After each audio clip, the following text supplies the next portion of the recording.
दीजिए आपका। मेरा नाम सौरभ चिड़ार है और मैं युवा शिवसेना से विधानसभा अध्यक्ष हूँ। हाल ही में हमारे बड़े भैया शिवसेना से प्रत्याशी हैं, श्री सत्येंद्र सिसोदिया जी, और मैं साथ ही साथ चुनाव प्रभारी भी हूँ। और हम चुनाव के समय हम जो जनसंपर्क करने के लिए क्षेत्र क्षेत्र वार्ड वार्ड और अपने ग्रामीण क्षेत्रों में गए थे, तो हमें वहां पर कुछ बहुत ऐसी कमियां दोनों सरकार की दिखी।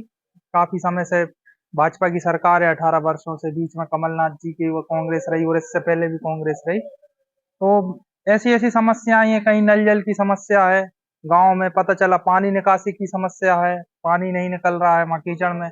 पता चला सड़कें तो हो गई आरसीसी देखने दिखाने के लिए, और पूरा पानी जो निकासी का पानी है सड़कों पे जा रहा है, कीचड़ हो रही है। मतलब इस तरीके का मंजर हमने ग्रामीण क्षेत्रों में देखा। और काफी समस्याएं हैं, वहाँ का गांव का व्यक्ति पंचायत भवन से ज्यादा आगे जा ही नहीं सकता शिकायत करने। और बहुत सी ऐसी समस्या, कोई सुनने वाला नहीं है वहां तो। जैसी लग रही है उनका सरपंच ने, जब सरपंच साहब ने कह दिया, मतलब कोई मतलब नहीं है। और ज्यादा दूर भी आप लोग ना जाएं, उदयगिरी क्षेत्र है, एक पर्यटक स्थल है, और पर्यटक स्थल का उसको वो मिला है मान्यता कहीं ना कहीं। वहां इस तरीके के घूरे लगे हैं, और वहां पे पर्यटक लोग आते हैं, वो देखते हैं, तो कहीं ना कहीं ऐसी समय ऐसी जगह पर भी कम से कम ऐसी स्थिति ना हो कि वहां पे ऐसा कूड़े का अंबार लगा है, मतलब गंदगी पूरे। एक तरफ हम स्वच्छता अभियान का दावा करते हैं, यहाँ के प्रधानमंत्री हैं, मुख्यमंत्री हैं, सरकारें हैं, और दूसरी तरफ वहाँ इस तरीके से गंदगियां हैं कि स्वच्छता अभियान, जब मतलब बाहर से जो विदेश के लोग आते होंगे और जब वो देखते होंगे तो उन्हें पता चलता था होगा कि यही लगता है भारत का स्वच्छता अभियान है। कहीं ना कहीं हमारे शहर को ही नहीं, हमारे पूरे देश को नीचा देखना पड़ता है जब ऐसी पर्यटक स्थल पे इस तरह की गंदगी हो। कम से कम कलेक्टर साहब और माननीय जो भी जिम्मेदार अधिकारी हैं, तो इस तरीके से ग्रामीण क्षेत्रों का ध्यान रखें।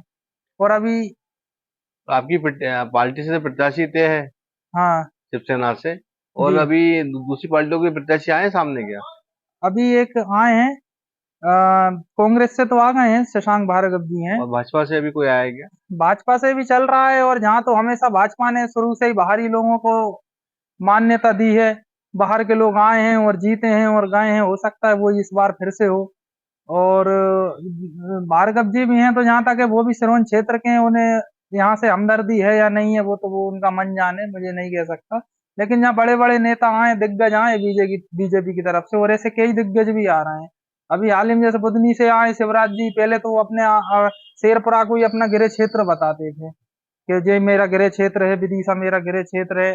समय के साथ जैसे लोग जागरूक होते हैं, सोशल मीडिया पर पता चल ही जाता है, पोल पट्टी खुली जाती है, तो अब वो कहते हैं ये मेरी कर्म भूमि है, गृह क्षेत्र नहीं है। लेकिन पहले उन्होंने गृह क्षेत्र का कह के बहुत अंधकार में यहाँ की जनता को रखा, और यहाँ से बहुत हमदर्दी भी दिखाई कि ये मेरा कर्म क्षेत्र है, गृह क्षेत्र है। उनकी उनकी जो कर्मभूमि है वहां पे विकास हुआ है?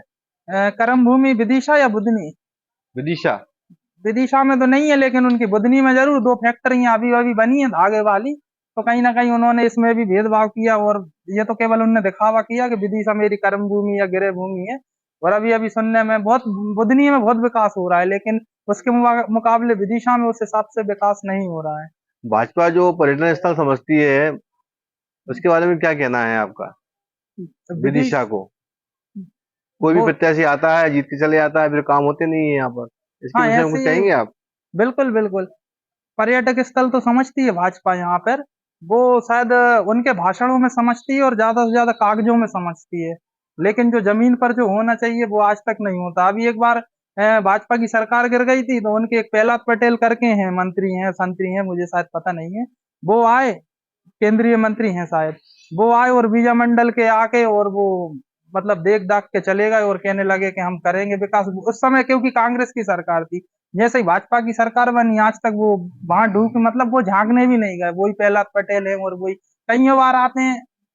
लेकिन इस तरीके से कहीं ना कहीं जब कांग्रेस की सरकार आती है तो भाजपा को जहाँ के मंदिर, गाय माता, संगठन और इस तरीके से उनको याद आते रहे हैं। और ऐसे ही उनकी एक विचारधारा का एक और संगठन है, तो उन्होंने हिंदुओं के मैं सारे हिंदुओं के मैं हिंदुओं के सभी लोगों को ये संदेश देना चाहता हूँ कि उन्होंने काफी ऐसा कहा है कि हम हिंदूवादी हैं, हम हिंदू राष्ट्र हैं। जैसे मेरे बड़े भैया एक गमछा डालें, वो आते हैं और एक डंडा भी पकड़ा देते हैं कि ये जाओ, ये संघ का डंडा है और ये इस तरीके का गमछा है, आपको एक हिंदूवादी बनना है। और वो कैसा हिंदूवादी बनना है? गाय के नाम से, धर्म के नाम से आप केवल भाजपा को वोट दे दो, बस इतना ही आपको हिंदूवादी बनना है। इसके आगे अगर आप हिंदूवादी बने, केस लगे, तो आपके माता पिता ही जमानत के लिए परेशान होंगे, कोई और संगठन मैं नहीं आपसे एक आएगा। आखिरी सवाल ये करूंगा कि विदिशा में जो गुंडागर्दी है, जैसे कि अभी वो गया है गुंडा एक निकल के यहाँ से, हाँ ये हाँ, इस टाइप के लोगों के लिए कोई कार्रवाई करेंगे? हमारी सरकार आने हाँ, पर आपकी सरकार आने पे। बिल्कुल। अगर प्रमाणित होता है, पहली चीज तो किसी व्यक्ति का इस तरीके का रिकॉर्ड होता है, जिस हिसाब से जिला बदल होते हैं, इस तरीके की कार्रवाई होती है। कहीं ना कहीं हम इतनी जागरूकता लाएंगे और ऐसी ऐसी योजनाएं भी चलाएंगे कि अगर कोई किसी गुंडे वाले कृत्य का कोई वीडियो वायरल करता है, तो उसे हम इनाम भी देगी हमारी सरकार, और उस गुंडे पर बहुत बड़ी कार्रवाई भी करेगी। इस तरीके की हम ऐसी मतलब योजनाएं और गुंडागर्दी के लिए लेकर आएंगे। आप वीडियो वायरल करो और आपको इनाम भी मिलेगा, और उस गुंडे के खिलाफ बड़ी बड़ी कार्रवाइयां भी आपका होंगी। बहुत बहुत धन्यवाद आशा उससे मैं बात करने का। एक मिनट, एक और बात कहना हाँ, चाहता बोलिए हूँ। बोलिए। अभी नवरात्रे चल रहे हैं और आचार संहिता में ही दशहरा निकलने वाला है, और प्रशासन अभी से सख्ती दिखाने लगा है, लेकिन और धर्मों के भी कार्यक्रम हुए, उसमें प्रशासन ने इतनी सख्तियां नहीं दिखाई हैं।